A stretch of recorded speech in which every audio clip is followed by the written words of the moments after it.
Buenos días a todos, bienvenidos otro sábado más a esta escuela de catequistas en la que nos vamos a ahondar en un par de capítulos del libro que estamos tratando de San Manuel González.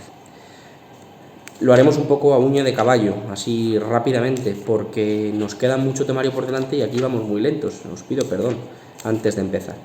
Hoy vamos a empezar a comentar el capítulo octavo, la animalidad de los niños. Y lo vamos a hacer directamente a partir de un sueño de San Juan Bosco que trae San Manuel González en este capítulo. En este texto San Manuel refiere un sueño de San Juan Bosco, y es que este santo, San Juan Bosco, a lo largo de su vida tuvo bastantes sueños que vienen recogidos en un libro, y a través de los cuales el Señor le fue de alguna manera revelando cosas importantes, cosas muy concretas que quería el Señor de él, o que veía que había que cambiar en la iglesia de Turín donde él estaba, o lo que fuera, ¿no? Entonces, en este sueño que refiere San Manuel, es el primero del que se tiene constancia, y el primero que dice San Juan Bosco que tuvo él. Y es el conocido como sueño de los 9 años, no porque durase 9 años, sino porque lo tuvo con 9 años, ¿no? Y en el que de alguna manera recibe su vocación, Leo lo que pone San Manuel González, que es lo que dice el texto del libro de San Juan Bosco. No había cumplido aún los 9 años cuando tuve un sueño que me quedó profundamente impreso para toda la vida. Me pareció en el sueño que estaba cerca de mi casa, en un patio espacioso donde se hallaban reunidos una gran multitud de niños recreándose. Unos reían, otros jugaban, no pocos blasfemaban. Al oír aquellas blasfemias, lancéme al punto en medio de ellos, empleando puños y palabras para hacerlos callar. En aquel momento apareció un hombre venerable de edad viril, noblemente vestido. Cubría toda su persona un manto blanco, y su cara era tan luminosa que yo no podía contemplarla. Me llamó por mi nombre y me ordenó ponerme a la cabeza de aquellos niños, añadiendo estas palabras: no con golpes, sino con mansedumbre y caridad habrás de ganarte estos amigos tuyos. Disponte pues inmediatamente a instruirlos sobre la fealdad del pecado y la preciosidad de la virtud. Confuso y espantado contesté que yo era un pobre e ignorante niño, incapaz de hablar de religión a aquellos jovencitos. En aquel momento los muchachos cesaron en sus riñas, alborotos y blasfemias, y se reunieron en torno del que hablaba. Casi sin saber yo lo que decía, exclamé: ¿quiénes sois vos que me ordenáis cosas imposibles? Precisamente porque tales cosas te parecen imposibles, debes hacerlas posibles con la obediencia y con la adquisición de la ciencia. ¿Dónde? ¿Con qué medios podré adquirir la ciencia? Yo te daré la maestra, bajo cuya disciplina puedes hacerte sabio, y sin la cual toda sabiduría se convierte en necedad. Pero ¿quién sois vos que me habláis de esta manera? Yo soy el hijo de aquella a quien tu madre te enseñó a saludar 3 veces al día. Mi nombre pregúntalo a mi madre. En aquel momento, y junto a él, vi a una señora de majestuoso aspecto, vestida con un manto que por todas partes resplandecía, como si cada uno de sus puntos fuera una estrella brillantísima. Observando que mi confusión aumentaba con mis preguntas y respuestas, me indicó que me acercase a ella, y tomándome bondadosamente de la mano: mira, me dijo. Al mirar advertí que aquellos niños habían huido todos, y en su lugar vi una multitud de cabritos, gatos, perros, osos y otros variados animales. He ahí tu campo, ahí donde debes trabajar, continuó diciendo aquella señora. Hazte humilde, fuerte, robusto, y lo que ves que ocurre con esos animales, deberás hacerlo con mis hijos. Volví entonces la mirada, y he aquí que en vez de animales feroces aparecieron otros tantos mansos corderos, que todos saltando acudían en torno a ella, balando para festejar a aquel hombre y a aquella señora. En aquel punto del sueño me puse a llorar y rogué a aquella señora que hablase de modo que yo pudiese entenderla, porque no sabía qué podía significar todo aquello. Entonces me puso la mano sobre la cabeza diciéndome: todo lo entenderás a su tiempo. Bueno, pues en este sueño San Juan Bosco recibe su vocación, que es la de educar a los niños, como ha sido conocido siempre como maestro de la juventud. Y en este sueño pues aparece una realidad que es lo que va a hablar San Manuel González y para lo que se va a servir del sueño, que es para hablar de la animalidad infantil. Y va a tratar de explicarnos cómo o qué significa cada tipo de animal de los que hemos visto aquí, ¿no? Dice, primero habla del niño como fierecilla, ¿no? Dice, es un animal racional, pero es un animal. Dice, y tiene sus comportamientos también a veces un poco animales. Descubre las imperfecciones y pecados infantiles. Dice, va a enumerar él aquí, considero que es casi mejor leerlo, qué significa cada tipo de animal. Dice, con los niños cabritos por los saltarines en ideas, atención, afectos, aficiones y movimientos. Dice, cuando estudiamos a los niños vemos que hay distintos tipos. Dice, hay un primer tipo que es el niño cabritillo, ¿no? Que siempre anda saltando y de aquí para allá, no solamente en lo físico, ¿no? Sino también en lo afectivo. Aficiones, movimientos, necesidad de afecto tal cual, ¿no? Luego y también hay niños que son como gatos, ¿no? Por lo huraños, envidiosos, ingratos, crueles y arañadores de caras y manos, ¿no? Dice también pues, en esta doble vertiente, ¿no? Dice, hay algunos niños que parecen gatillos, ¿no? Porque es verdad que hay niños que cuesta mucho entrar en su afecto, que cuesta mucho que tomen cariño, que tengan confianza, ¿no? Y bueno, pues estos niños son como gatitos, ¿no? Luego dice, también hay niños que son como perros, por lo leales, lo menos a su amo, y por lo callejeros lo más, aficionados a curiosear y uslimear basuras y todo lo ulismeable, ¿no? Y a ofender y a defenderse con gritos en lugar de ladridos y dispuesto hasta a morder rabiosos cuando no se salen con la suya. Dice, bueno, esto tiene su gracia, ¿no? Es ciertamente, hay niños que a veces se comportan un poco como perros, por lo leales, pero también por lo callejeros, ¿no? Y por lo que tienen siempre que andar estando de aquí para allá y enterándose de todo y a veces ladrando y a veces mordiendo, ¿no? Bueno, pues es cierto que los niños también son así, ¿no? Y luego el último tipo es los niños oso. Dice, no es que hagan el oso como pocos mayores, sino parecidos al oso, en lo machacones y pesados con sus rabietas y caprichos, en lo perezoso cuando les falta el estímulo del hambre o de la curiosidad y en lo peleones. Bueno, pues ciertamente esta animalidad se da, ¿no? Con cierto gracia, la verdad que lo dice, ¿no? Explicando cada tipo de animal que se parece en los niños, ¿no? Pues es verdad que encontramos niños y también pues adultos a veces, bueno, a veces no pocas veces, que responden a este tipo de personalidades, ¿no? En el que nos encontramos pues que son niños un poco pues huraños o callejeros que están todo el día por la calle nada más que a ver qué ven y a ver qué tal, y otros que son un poco diligentes y otros que son, ¿no? Pues cada uno es de su maña y manera. Bueno, conclusión, ¿no? A través de la ciencia, dirá, tendremos que a través de la ciencia y de la gracia, tendremos que convertir a este niño animal, a estas facciones, ¿no? A estas partes del carácter del niño, en niños cordero, ¿no? ¿Y qué significa ser un niño cordero? Pues ser una persona cordero, ¿no? Una persona mansa, una persona fiel, una persona pues que vaya siguiendo al Señor donde quiera que él vaya, ¿no? Como una oveja sigue al pastor en este lenguaje tan evangélico, ¿no? Bueno, luego pasamos rápidamente al capítulo 9, que es los misterios de la precocidad infantil. Bueno, aquí trata principalmente dos cosas. De una no vamos a tratar por la poca frecuencia con la que se da, que es la precocidad extraordinaria. Pone los ejemplos, que bueno, será curioso que los leáis. Hay un niño alemán, el niño de Lübeck, y luego también pone a Santa Teresita del Niño Jesús. Son cosas interesantes, pero que no vamos a entrar porque hay cuestiones que me parece que son más interesantes, ¿no? Los niños prodigio y todos esos los hay, pero por no ser los que habitualmente tenemos, porque no abundan, pues tampoco vamos a meternos más en harina a este respecto. Donde sí nos vamos a detener bastante va a ser en el capítulo 10, en la tristeza de los niños, ¿no? Y es que me parece que es un tema fundamental, máxime en este tiempo en el que estamos, en el que parece que la tristeza impera por todos los sitios, ¿no? Pareciera como que la tristeza es lo que todo el mundo tiene pero nadie muestra, ¿no? Vivimos como en el mundo del marketing y de la apariencia, en el que todo el mundo sube unas fotos fabulosas a Instagram o al Facebook o en el estado del WhatsApp, ¿no? Pero luego las vidas no son así y vivimos con cierta tristeza y con una angustia Y bueno, pues a veces nos preguntamos el sentido de la vida, ¿no? Y eso no es malo, desde luego, pero ciertamente nuestra época tiene una gran tristeza en su corazón, ¿no?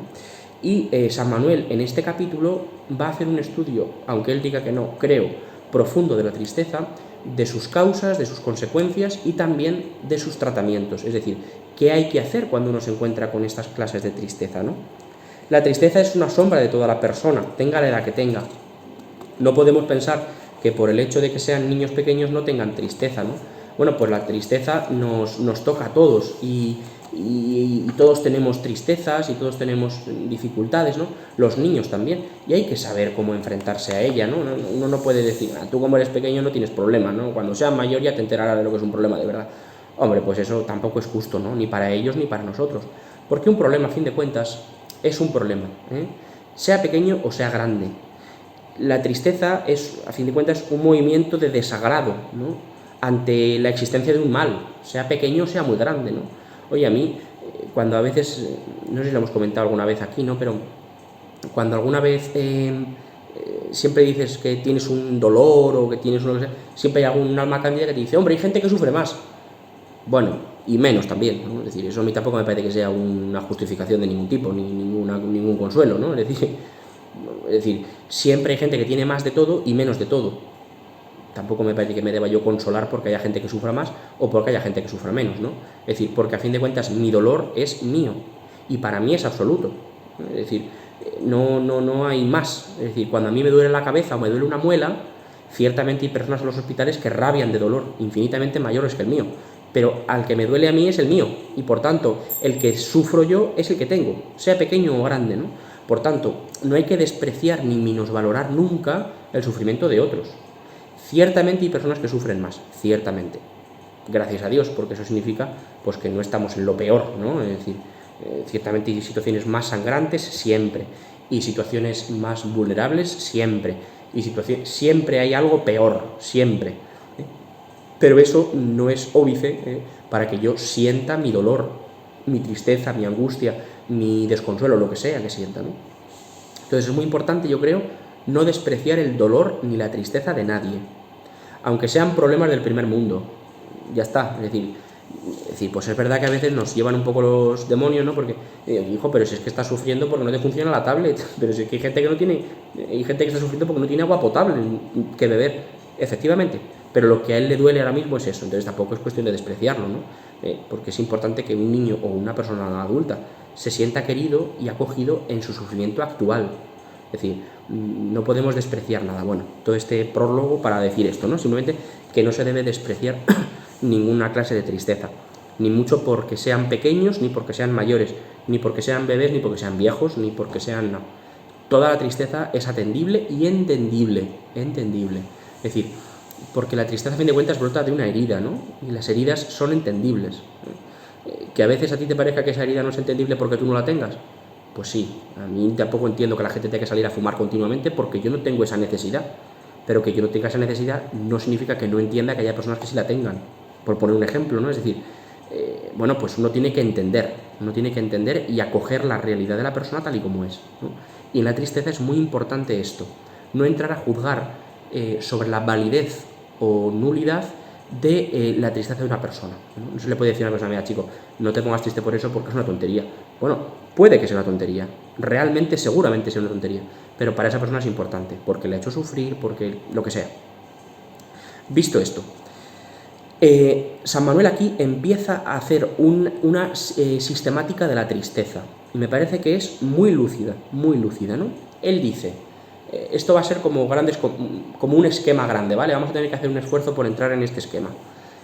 San Manuel dice, la persona se forma con tres cosas: espíritu, cuerpo y la coyuntura de ambos. Es decir, el espíritu, el alma, ¿no? Todos tenemos claro lo que es el alma, el cuerpo, todos tenemos claro lo que es el cuerpo, y la relación entre ambos, ¿no? Pues también es una parte importante. No podemos caer en el dualismo absoluto de decir, bueno, aquí por una parte el alma y por otra el cuerpo, y lo que pasa al cuerpo no afecta al alma y lo que pasa al alma no afecta al cuerpo, y estos no se relacionan porque son como el agua y el aceite que no se casan nunca. No, esto no puede ser así, ¿no?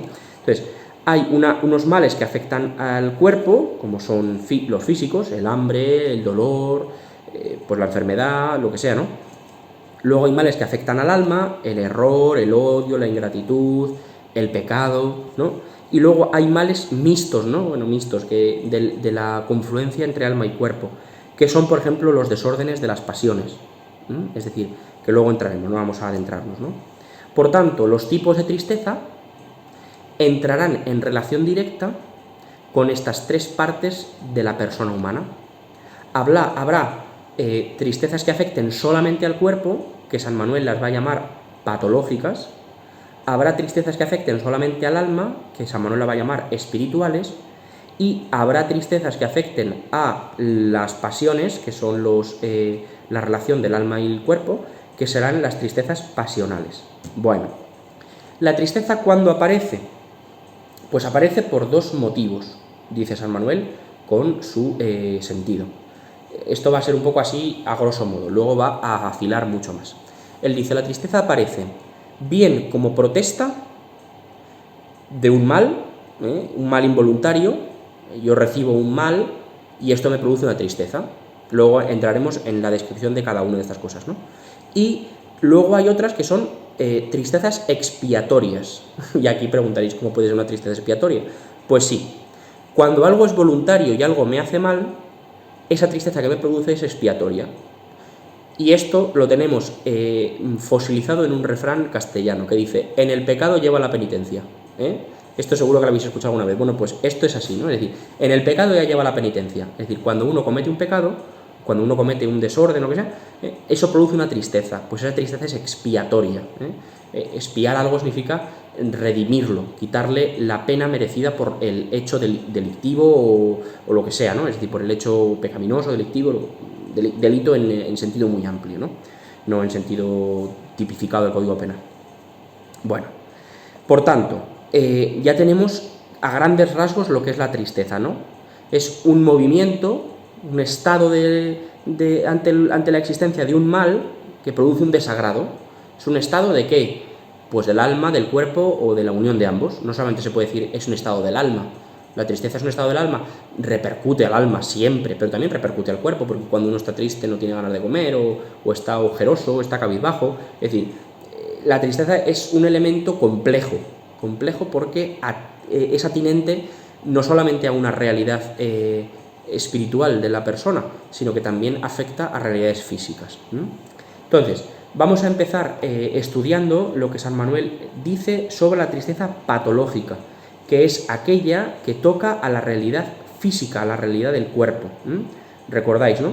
Cuerpo, alma y mixtas, ¿no? Las pasiones. Bueno, por la unión estrechísima que hay entre el alma y el cuerpo, aquí ya hemos hablado también un poco profusamente sobre la antropología de Ireneo y sobre la realidad del cuerpo y el alma, ¿no? Sobre cómo Dios moldea el cuerpo y le insufla el alma, pero bueno, hay una realidad muy única, ¿no? Eso es una realidad única, no solo es una realidad partida.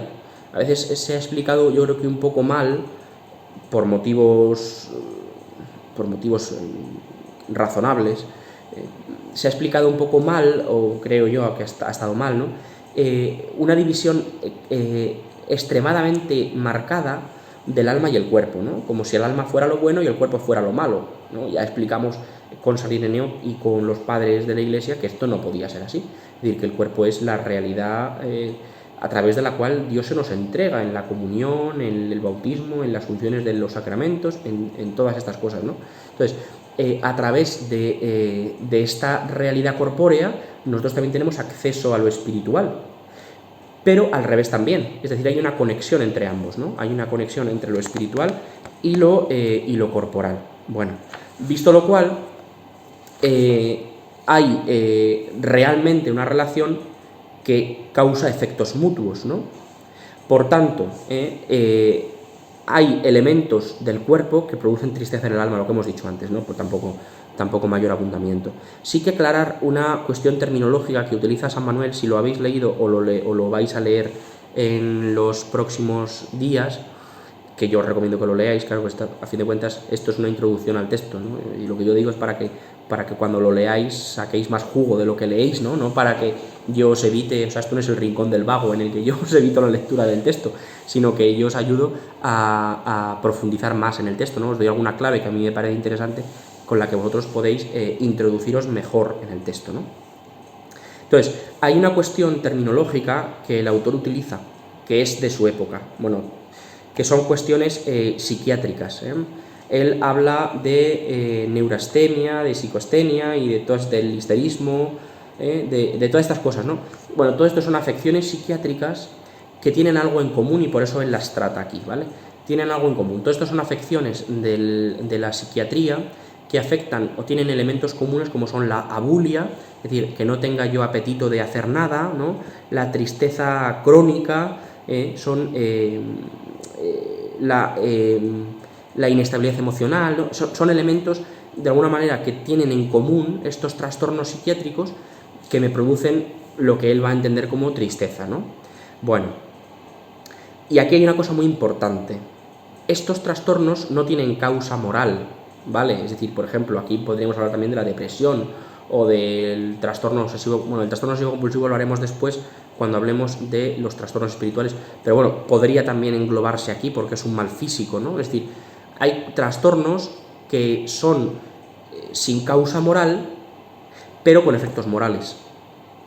Es decir, no tienen causa moral porque una depresión no está originada por un pecado, ni por un desorden psicoafectivo necesariamente, ¿no? Es decir, puede ser por otros motivos, no tiene que ser por un hecho que yo voluntariamente desordene psicoafectivamente mi cabeza y ame lo que no tengo que amar o me enamore de quien no me tenga que enamorar y caiga en una depresión. Puede suceder, pero no es de su innecesario, ¿no?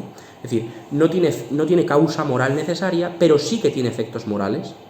Es decir, todos los trastornos psiquiátricos, por lo general, tienen efectos, casi todos, tienen efectos morales, es decir, efectos en la tristeza, en la apatía, en la inestabilidad emocional, todo eso son cuestiones morales, ¿no? Bueno, pues entonces, esto es muy importante, ¿no? Los trastornos psíquicos, o los trastornos patológicos, diríamos, la tristeza patológica de la que estamos hablando ahora, que es la del cuerpo, no tiene causa moral, pero sí tiene efecto moral, eso es lo fundamental, ¿no? Bueno, en los niños la tristeza patológica se ubica en un nivel muy pequeño, muy pequeño. ¿Por qué? Pues porque es el lloro por el hambre o el frío, por la incomodidad, la inclemencia. Es decir, puede haber trastornos patológicos psiquiátricos, por supuesto que los hay, y estos tiene que tratarlos un profesional y fin. Es decir, estos hay que tratarlos por la ciencia médica, ¿vale? Es decir, aquí hay que distinguir varias cosas. Lo que afecta al cuerpo hay que distinguir varias cosas. Lo que es meramente patológico y que debe ser tratado por la ciencia médica, y lo que no siendo patológico cae bajo la tristeza y la actuación del espíritu. Hay como dos ámbitos, ¿no? Es decir, ciertamente tienen uniones entre ambos, pero hay que marcar bien esto, es decir, no todo se cura simplemente teniendo espíritu alegre. Pues no, hay veces que hay que tener un espíritu muy alegre y hay que ir al médico. Pues esto es igual, ¿no? Es decir, hay trastornos que requieren de la ciencia médica. Hay otros que no, pero hay otros que sí. Bueno, entonces, las cuestiones, la tristeza patológica de la que nosotros nos podemos ocupar, que no es los trastornos psiquiátricos, como os podréis imaginar, tienen un recorrido muy pequeño en los niños porque son cuestiones muy menores. No es el objeto de nuestra preocupación más inminente, ¿no? La cura de estos trastornos, de esta tristeza patológica, pues lo primero, poner cura a la enfermedad. Es decir, el que tiene hambre, que coma, el que tiene sed, que beba, el que tiene un trastorno psíquico, pues que vaya al médico, ¿no? Y luego, aprender a sufrir con Cristo, esto es muy importante. Es decir, uno tiene que aprender que en el dolor uno se encuentra con el Señor, ¿no? Que la cruz es un elemento esencial de la vida cristiana. Recuerdo que el año pasado hablamos hondamente sobre el misterio de la cruz, sobre el misterio de la configuración con Cristo en la cruz. Es que el cristiano no se puede configurar más que a Cristo crucificado. Es que el acceso al cielo es por ahí. Es decir, no tenemos cruces por todos los sitios porque nos guste como quedan. Tenemos cruces porque nos recuerdan que es el único camino al cielo, ¿no? Es decir, creo que es muy importante recordar esto y tenerlo muy, muy, muy en cuenta, ¿no? Es decir, no podemos buscar atajos a la cruz. Hay que aprender que en el misterio del dolor, en el misterio del sufrimiento, de la muerte, en todos esos misterios, nos unimos a la muerte y a la cruz de Jesús. Y a través de esa cruz nos hacemos partícipes de su redención, ¿no? Nos hacemos cooperadores de su salvación. Y a través de ahí se nos abre un horizonte nuevo, porque en la cruz no estamos solos, sino que en la cruz nos encontramos con Cristo Salvador, ¿no? Entonces, nuestro dolor se resignifica y de alguna manera se nos hace nuevo, ¿no? Se nos hace participar del misterio del dolor, pero con una profundidad distinta. Entonces, hay que ayudar a las personas a que lo vivan así. Bueno, nos adentramos ahora en la tristeza espiritual, en la que San Manuel González nos va a hacer comprender cómo afecta los males espirituales a la tristeza, ¿no? Cómo puede entrar y afectar todo aquello que está en el orden del espíritu, del alma, a la tristeza de nuestras vidas, ¿no? Y aquí hace varias divisiones que vamos a intentar explicar poquito a poco, ¿vale? Porque esta es quizá la más compleja. Primero, la tristeza espiritual es aquella que nace de los desórdenes del espíritu. Entonces, los desórdenes del espíritu pueden ser de 3 índoles distintas, ¿vale? Pueden ser reales o ilusorios, pueden ser propios o ajenos y pueden ser actuales o virtuales. Me explico. Reales o ilusorios, ¿no? Pueden ser problemas ciertamente del aquí y el ahora, es decir, que me estén afectando aquí y ahora, o pueden ser ilusorios, es decir, a veces la imaginación y la memoria y todo esto nos juegan malas pasadas. Luego veremos a qué se refiere esto con más detenimiento, ¿no? Propios o ajenos, ¿no? Propios porque me afectan a mí personalmente, ajenos porque afectan a alguien que yo quiero y por la misericordia, por la empatía, me afectan de manera directa. Esto es, por ejemplo, el sufrimiento de una madre con sus hijos, ¿no? Pues a una madre casi le duele más las enfermedades y sufrimientos de sus hijos que las suyas propias, o un padre, ¿no? O un hermano, o un esposo, o lo que sea, ¿no? Es decir, le duele más el sufrimiento del amado que el sufrimiento propio. ¿Cuántas veces hemos oído y hasta hemos dicho, ¿no? Ojalá pudiera yo llevar eso en vez de tú, ¿no? Pues eso es un sufrimiento, eso produce una tristeza espiritual, ¿no? Pero no una tristeza espiritual por algo propio, sino por algo ajeno. Actuales o virtuales, ¿no? Actuales que sean del momento presente, de la actualidad, que actúen en el momento presente, o virtuales. Virtual no significa que venga por el ordenador o por el móvil, ¿no? Sino que significa que es en virtud de. Es decir, virtud viene de una palabra latina que significa virtus, que significa fuerza. Es decir, actuar en virtud de significa actuar por fuerza de, movido por, ¿no? Es decir, cuando se actúa virtualmente, se actúa en virtud de algo, del pasado o del presente o lo que sea, ¿no? En este caso es el pasado futuro, perdón. Es decir, sufrimientos virtuales en virtud del pasado, en virtud de un pasado truculento que me viene a mí a la cabeza y me hace sufrir, o en virtud de un futuro incierto que también me hace sufrir. ¿Por qué estoy triste? En virtud de un sufrimiento que todavía no ha venido, o en virtud de un sufrimiento que tuve que todavía no se me ha curado. Entonces, se puede sufrir por cuestiones actuales o por cuestiones virtuales, virtualidad del pasado o del futuro, ¿vale? Luego, aquí entramos en el proceloso mundo del espíritu, que esto agárrense ustedes. Primero, hay una tristeza que viene por males. El espíritu hay que distinguirlo en varias realidades, ¿vale? Entonces, la primera es el entendimiento, ¿vale? El entendimiento es la manera en la que yo me aproximo al mundo, la manera en la que yo conozco la realidad. Ese es el entendimiento, bueno, que tampoco hace falta que lo explique porque se entiende por sí solo, ¿no? Entonces, ¿qué errores o qué males hay en el entendimiento? Por no utilizar la palabra que voy a utilizar ahora. Los males que afectan al entendimiento son el error y la ignorancia. Ciertamente, quien está aquejado de error o ignorancia no suele sufrir mucha tristeza, porque principalmente no sabe que está aquejado de esto. El que es ignorante no sabe que lo es, y el que está en el error no sabe que lo está, por eso está en el error, como ahora explicaremos, ¿no? Entonces, ciertamente siendo el menos importante, me parece que conviene explicar algunas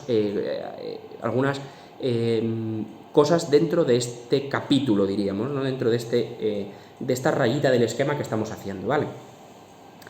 ¿Qué es la ignorancia? Por poner nombre a las cosas, ¿no? La ignorancia, a fin de cuentas, es algo un poco abstracto. La ignorancia es la carencia o privación de un conocimiento, simplemente porque no se sabe, nesciencia, o porque no se sabe lo que se debe saber, ignorancia. Y aquí me parece importante, o curioso por lo menos, haceros caer en cuenta de esta distinción, ¿eh? Hay que distinguir muy bien nesciencia de ignorancia. La nesciencia es aquello que no se sabe de lo que no se debe saber. Por ejemplo, si a mí me preguntaseis hoy sobre la teoría de cuerdas, que es una teoría matemática, me parece dificilísima, yo no tengo absolutamente ni idea. O sobre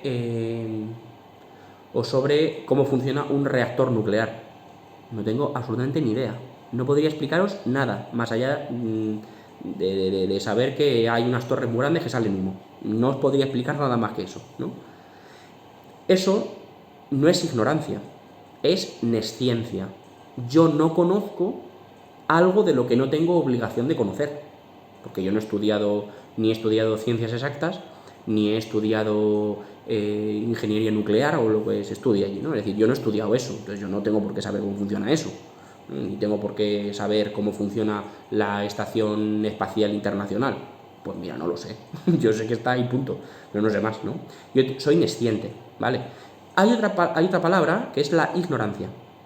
La ignorancia sí que es una falta de conocimiento de lo que se debe conocer.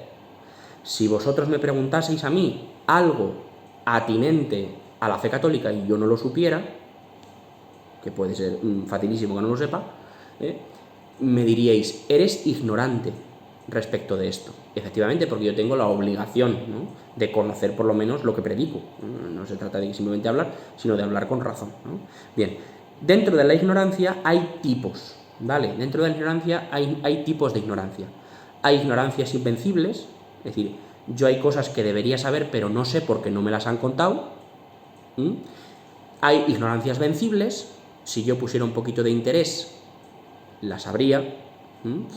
Y hay una ignorancia que es el nombre así, bueno, hay más tipos, ¿no? Pero bueno, así que nos valen estos tres, tampoco vamos a hacer aquí un tratado sobre la ignorancia. Y hay otro tipo que tiene el nombre famoso de supina o crasa, ¿no? Son los dos nombres que tienen de la misma ignorancia. Es la máxima afectación de ignorancia, ¿eh? Es una ignorancia culpable, ¿eh? Es una ignorancia culpable. Yo voluntariamente me he decidido quedarme en la ignorancia para que cuando me pregunten pueda decir que no sé, ¿no? Entonces, esta ignorancia es supina, porque es el grado máximo de la ignorancia. Bueno, tampoco vamos a ahondar más, es un tema interesante, pero tampoco vamos a ahondar más en ello. Luego, el error es otra afección de los males del entendimiento. ¿Qué es el error? Pues el error es un asentimiento firme del entendimiento a una cosa que es falsa, pero que es tenida por verdadera. Fundamental. Si no es tenida por verdadera, no es un error. Es decir, si yo sé que me la están colando, puede dar la apariencia de error, pero no hay error, ¿eh? Para que haya error tiene que haber apariencia de veracidad. Y aquí entramos en una palabra clave también. Bueno, esto no lo toca Samuel González, pero bueno, me parece interesante hablaros de ello. Hay que distinguir otros dos términos, que son verdad de veracidad. Verdad y veracidad son dos palabras que se parecen mucho, pero que se distinguen totalmente. Y esto se explica con un ejemplo muy fácil, ¿no? La verdad es la adecuación del entendimiento y la realidad. Es decir, que lo que es y que lo que yo sé es lo mismo. Por ejemplo, lo que tengo detrás de mí es una ventana, porque estoy en un primer piso, es una ventana, no es una puerta. La verdad es que la realidad y lo que yo entiendo de la realidad concuerdan, ¿no? Si yo pensase que eso es una puerta, pero realmente es una ventana, la realidad de la ventana no cambiaría, permanecería siendo una ventana aunque yo pensase que es una puerta, ¿no? Bien, aquí entramos entonces en una doble división. Lo que la cosa es y lo que yo conozco que la cosa es. La verdad, que es la adecuación entre lo que yo veo y lo que la cosa es. Esa adecuación es la verdad. Pero yo puedo estar equivocado. Por ejemplo, si yo entro en un edificio y cuando yo entro está lloviendo, yo entro, pasa el día y me dicen, ¿qué tiempo hace fuera? Digo, está lloviendo. Y en ese momento ha dejado de llover. ¿Es verdad que está lloviendo o no es verdad que está lloviendo? No es verdad, porque en ese momento en el que yo lo digo, no está lloviendo. Pero lo que yo creo es que está lloviendo. Yo estoy persuadido de que está lloviendo, porque me ha parecido oír unas gotas en el tejado, yo que sé, cualquier historia, ¿no? Entonces, ¿qué pasa? Que estoy siendo veraz, pero no verdadero. La veracidad consiste en que yo no quiera mentir. Es decir, yo creo que está lloviendo, pero fuera no está lloviendo. Entonces, soy veraz, pero no verdadero. En cambio, yo digo, voy a fastidiar a esta gente que coja el paraguas aunque haga un sol radiante. Yo entro y digo, está lloviendo a mares. Estoy siendo no verdadero, no veraz, es decir, estoy siendo falso, ¿no? Pero estoy siendo verdadero sin quererlo, porque se ha puesto a llover sin que yo me dé cuenta. Bueno, tampoco quiero liaros mucho más, ¿vale? Pero veracidad y verdad son dos cosas que tienen que ver, pero no son iguales. Por tanto, en el error hay veracidad, pero no verdad. Hay veracidad. Yo cuando estoy en un error, pienso que algo es así, pero verdaderamente ese algo no es así, pero yo estoy persuadido de que eso es así. Yo estoy siendo veraz en mi error. Bueno, tampoco vamos a dar más vueltas a esto, que tampoco nos va a ayudar en nada. Luego, también una cosa, aquí hay una conexión con el siguiente punto que vamos a explicar. El error por tratarse de la última parte del juicio de la inteligencia, está en la esfera de la actitud estimativa. Esto ahora explicamos un poco lo que es, ¿no? Y se relaciona también con la voluntad. Es decir, en el error tiene que haber hay un poco de voluntad, porque yo quiero creer que eso es así. Pero bueno, tampoco añade mucho esto. Luego, esto lo digo porque a partir de ahora San Manuel ya ha terminado con las cuestiones del entendimiento y va a entrar con las de la voluntad. La voluntad es otra realidad del espíritu, ¿no? Y aquí dice, ¿cuáles son los males que pueden tocar a la voluntad? Dice, pues los siguientes. Dice, cuando hay un error en el querer. ¿Y cuáles son los errores en el querer? Bueno, pues querer algo malo por bueno, es decir, que yo quiera algo que no me hace bien, pero me apetece como si me hiciera bien, ¿no? Ahora explicamos esto, ¿no? Querer desorganizadamente algo, un bien sensitivo, por encima de un bien intelectivo. Ahora explicamos lo que es esto, que esto suena un poco a chino mandarín. Y luego, querer sin la correspondencia debida, por exceso o por defecto. ¿Qué significa esto? Querer sin la correspondencia debida, ¿no? Es decir, que nosotros queramos a alguien y no nos correspondan bien. ¿Y cómo nos pueden corresponder mal? Pues por defecto, pues con el odio o la ingratitud. Es decir, nosotros damos y cuando damos no nos lo agradecen o encima produce el efecto contrario del odio. O por exceso, la idolatría. Es decir, me colocan en un lugar que no me corresponde. Y eso produce una tristeza, porque exige de mí algo que yo no soy capaz de dar. Y cuando exigen algo de mí que yo no soy capaz de dar, esto produce una tristeza en el corazón, ¿no? En el espíritu. Bueno, pues vamos avanzando en esto, ¿no? El odio y la ingratitud, ¿os acordáis que decíamos que la tristeza aparecía por protesta o por expiación? Bueno, pues el odio y la ingratitud son una protesta, ¿no? Son una protesta natural. La tristeza por el odio y la ingratitud es una protesta natural del corazón. Es decir, yo no he hecho nada malo para estar triste, de hecho he hecho algo bueno, ¿no? Me han respondido mal y eso produce en mí tristeza. Eso es pues una protesta natural, como la fiebre, ¿no? Es decir, el cuerpo tiene una infección, inmediatamente la fiebre se enciende y dice, cuidado, que aquí hay una infección, ¿no? Pues esto es igual, hay una protesta natural. La tristeza es una protesta natural de que algo no está funcionando bien, ¿no? Hay también una expiación en este ámbito, ¿no? Es decir, hay una protesta que es el ámbito del odio y la ingratitud, y también hay una expiación que es el remordimiento. ¿Cuándo aparece el remordimiento? Cuando hay un desorden. Cuando hay un desorden, la voluntad no ha ordenado, la voluntad sensitiva no se ha ordenado a la voluntad intelectiva. ¿Esto qué es? ¿No? Esto es más fácil de lo que parece, ya lo vais a ver, ¿no? Nosotros tenemos dos voluntades, no tenemos dos voluntades, no tenemos dos, tenemos una, pero bueno, actúa a veces como si fueran dos, ¿no? Tenemos dos voluntades, la voluntad sensitiva y la voluntad intelectiva. La voluntad intelectiva me dice, Diego, en 6 meses empieza el verano y no tienes cuerpo de bañador. Esto me dice la voluntad intelectiva, ¿no? Hay que ponerse las pilas, empezar la operación bikini e ir al gimnasio, ¿no? Ahora ya con los propósitos del año nuevo, esto empezamos así, ¿no? Pero ¿qué pasa? Que mi voluntad intelectiva me dice eso y se calla. Pero la voluntad sensitiva se viene conmigo, y se viene conmigo de paseo por la calle.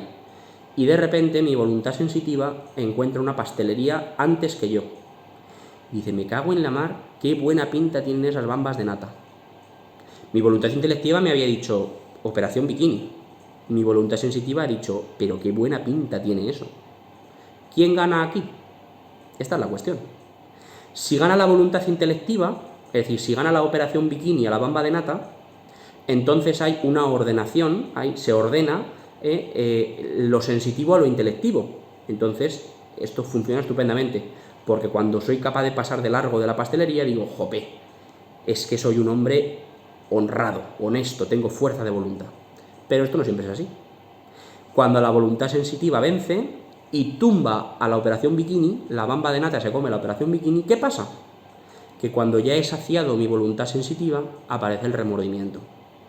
Y digo, es que ¿quién me manda a mí? ¿Quién me manda a mí? ¿No? Es decir, aparece el remordimiento. Y eso produce una tristeza. Es decir, es que yo no soy capaz, porque es que siempre que me pasa esto me pasa lo mismo, porque es que ya me conozco, porque tal, porque cual, ¿no? Es decir, igual que he puesto esto, que lo del comer, yo creo que es algo así un poco inocuo, ¿no? Podríamos poner cualquier tipo de pecado, y podrían ser muy sangrantes, ¿eh? Es decir, la voluntad intelectiva y la voluntad sensitiva, ¿no? Siendo la misma, actúan como si fueran dos, ¿verdad? Entonces, cuando no hay una ordenación de lo sensitivo a lo intelectivo, de las potencias inferiores a las potencias superiores, aparece la tristeza por remordimiento. Vale. Luego, la voluntad puede entristecer al alma de dos formas, vamos a decir, ¿no? Vamos a cerrar este capítulo y vamos a abrir otro chiquitito, ¿no? La voluntad puede entristecer al alma de dos formas, como agente o como paciente. Agente es el que hace, ¿no? El que hace.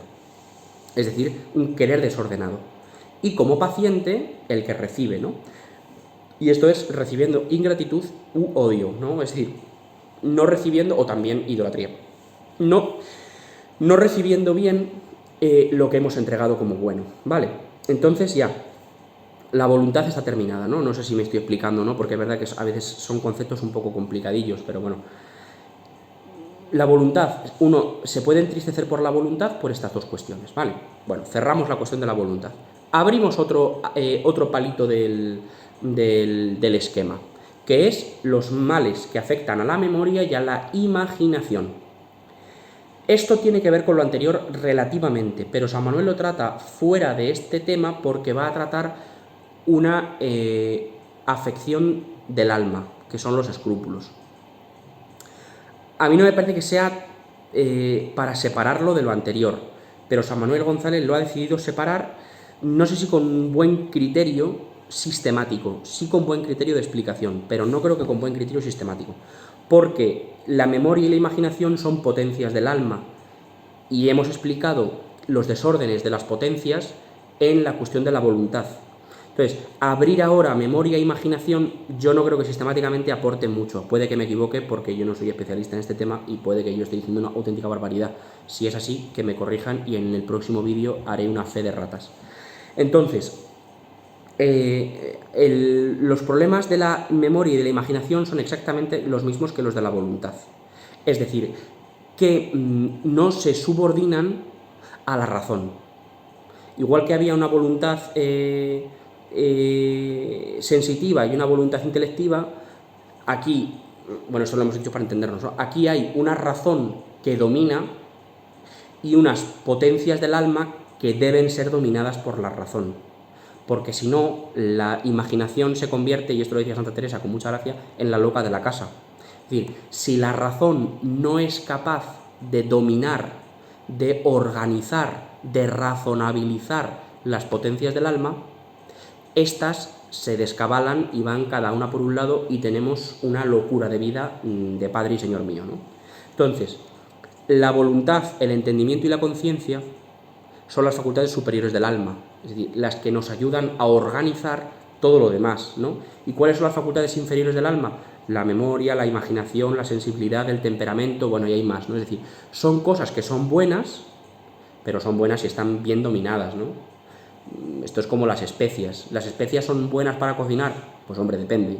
Es decir, yo me acuerdo que cuando era pequeño ayudé a mi madre a hacer una vez una bechamel y ponía echar nuez moscada y yo eché yo no sé cuántas bolas de nuez moscada, que aquello hubo que tirarlo porque estaba asqueroso, pero de todo punto, ¿no? Es decir, ¿las especias son ricas? Sí, si se usan poco, si se usan ordenadamente a la receta.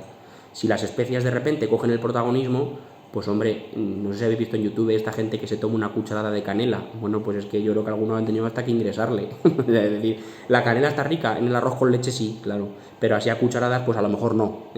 Pues las potencias del alma funcionan igual.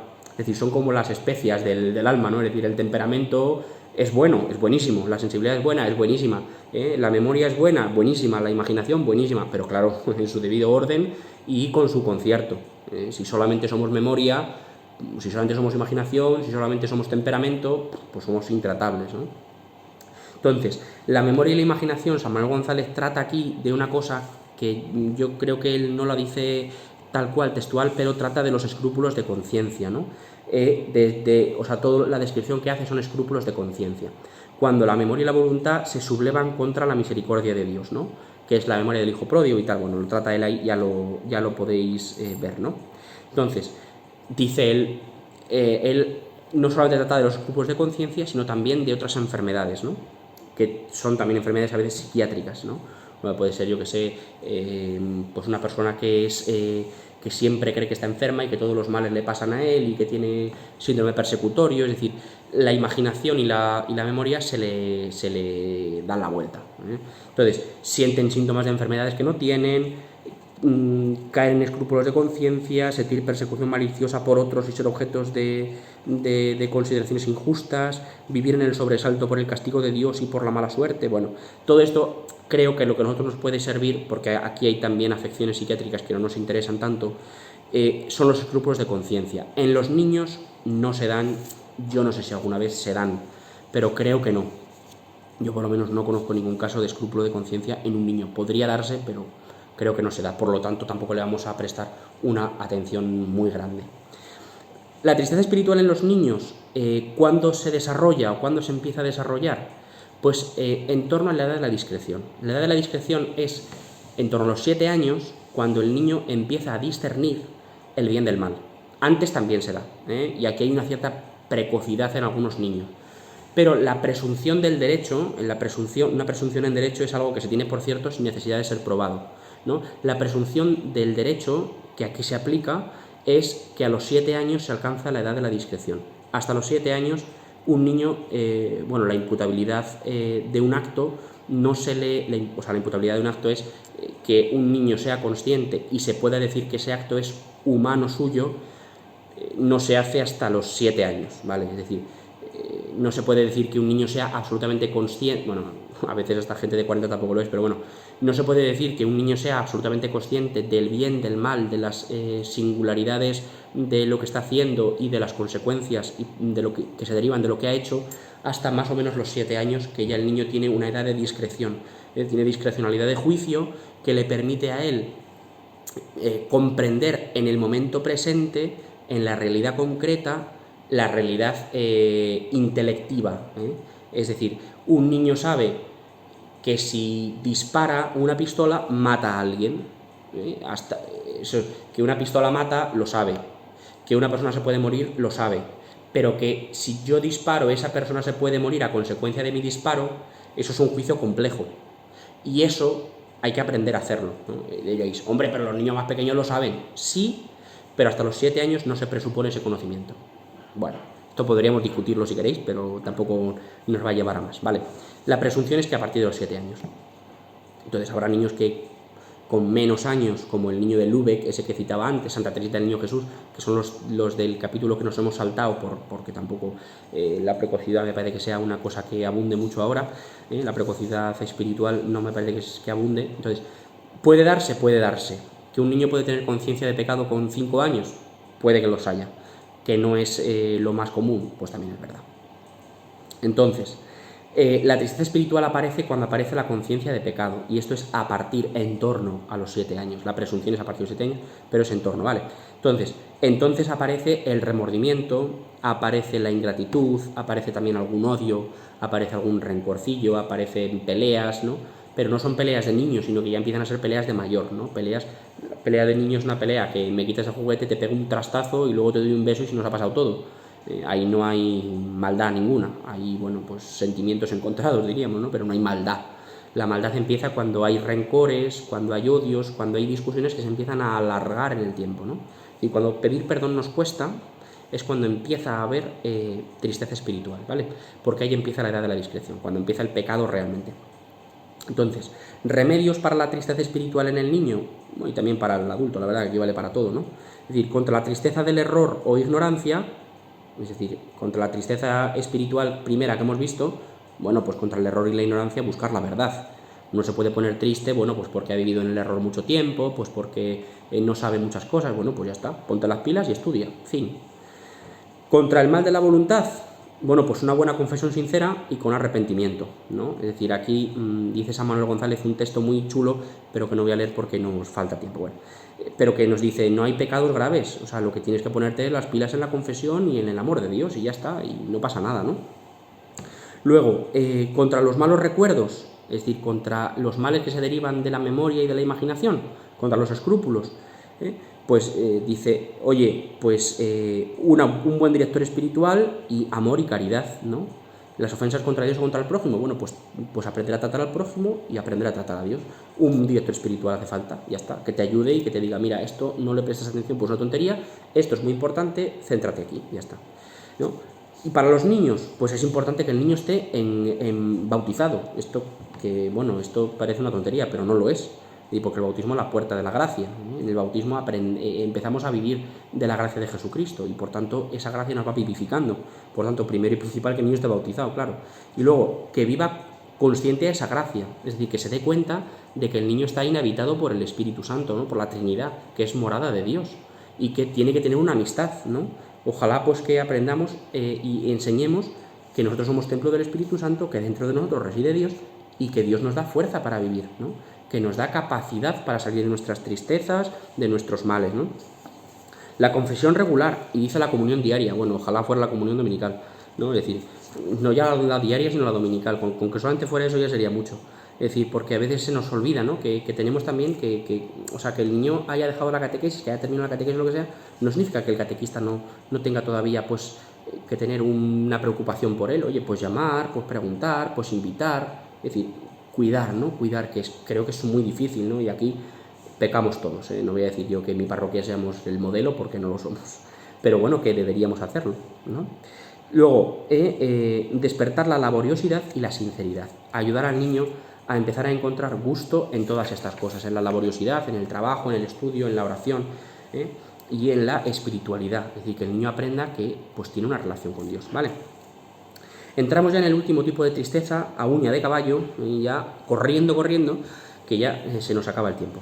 La tristeza pasional, ¿no? Es aquella que es en la que mezcla el espíritu con el cuerpo, ¿no? Hay unas limitaciones en cualquier bien, es decir, cualquier bien que nosotros apetezcamos o vivamos, hay una limitación. Y es que el hombre pueda gozar de ellos, pero encontrar en medio del bien mal. Es decir, cuando conocemos a cualquier persona, cuando entramos en cualquier institución, en la iglesia, en cualquier lío, encontramos una realidad que es la de la naturaleza, la natura corrupta, ¿no? La naturaleza corrompida por el pecado. Es decir, encontramos una persona buenísima, una institución buenísima, pero con el tiempo acabamos encontrando defectos, males. Allí dentro hay males. dentro de la iglesia, dentro del grupo de catequistas, en el párroco, en el obispo, en el Santo Padre y en el Sursum Corda. Aquí todo el mundo estamos aquejados del mismo mal, que es del pecado original. Y esto hace que tengamos una naturaleza herida, que ya hablamos también de ello el año pasado, ¿no? Hablamos de la naturaleza herida del pecado y de cómo, bueno, si queréis releerlo, creo que es el capítulo 4 o 5 del libro. Entonces, ¿qué pasa? Pues que el pecado original nos desordena, tiende a desordenarnos las pasiones. ¿Os acordáis de lo que hemos dicho antes de la bamba de nata y la operación bikini? Pues esto es lo mismo. Es decir, las pasiones, hay apetitos desordenados, y esto es una fuente de tristeza. Los apetitos desordenados son fuentes de tristeza. Cuando la razón no organiza las pasiones, ¿qué pasa? Que las pasiones se organizan entre ellas y tiranizan a la razón. Esto es lo que pasa, y esto produce tristeza.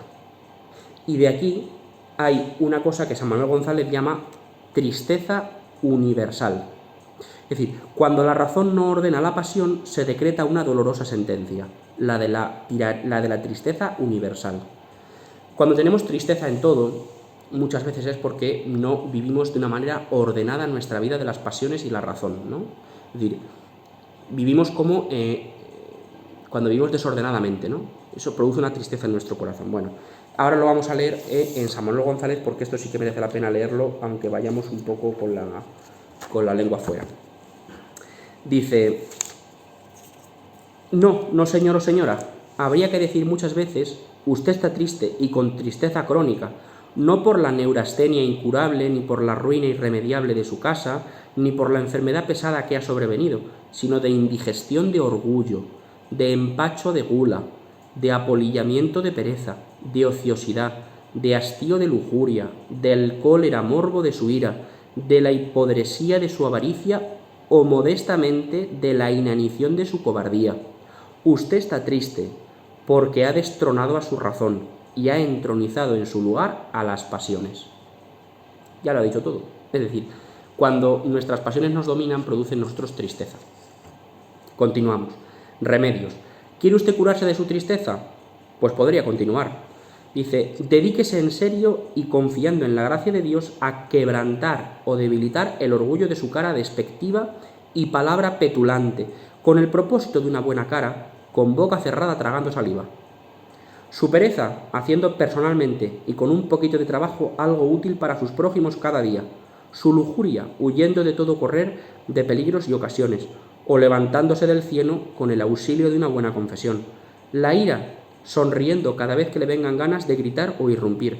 Su avaricia, no dejando pasar día sin gozar del placer de contentar caras y corazones con sus monedas y obsequios. Su cobardía, ensanchando su corazón con la confianza en la misericordia del corazón de Jesús y en la dulce providencia del Padre. Dice el autor de la Imitación de Cristo: resistiendo las pasiones se encuentra la verdadera paz del corazón, mas no sirviéndolas.